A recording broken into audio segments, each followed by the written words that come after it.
Et encore une fois, Croizat, qui pose cet acte vraiment révolutionnaire d'attribuer dans le privé à la personne même des retraités du salaire, va pas au bout. Et puis, moi, je suis tellement admiratif de ce qu'il a fait que je ne vais pas donner des leçons, ce serait absurde.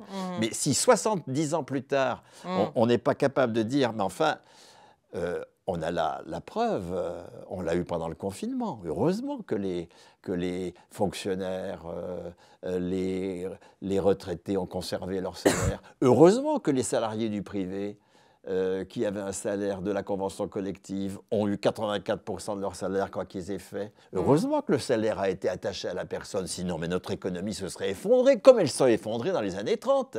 Ouais.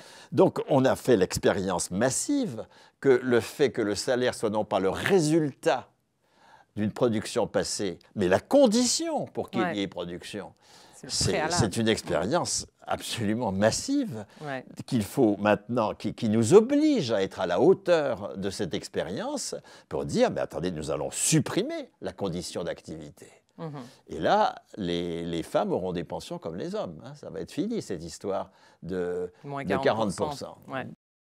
C'est qu'aujourd'hui, si les conditions de travail sont tellement présentes dans une mobilisation où les directions syndicales voudraient nous limiter en fait à la question des retraites, on nous parle de salaire et on nous parle de conditions de travail, on nous parle du sens du travail, de pourquoi on produit et comment on le produit. Ouais. C'est ça qui remonte de la base. Les travailleurs eux-mêmes, c'est ça qu'ils font remonter. C'est ultra présent, c'est-à-dire que moi j'ai été essentiel et pourtant je dois être payé un salaire de misère et travailler jusqu'à la mort. Alors que vous m'avez appelé essentiel et que moi, mes patrons, je les voyais sur Instagram poster les photos du bord de mer parce qu'ils étaient tranquillement en télétravail. Moi, je me rappelle de mon directeur de raffinerie qui me disait « Mais monsieur Cornet, il n'y a personne qui travaille ».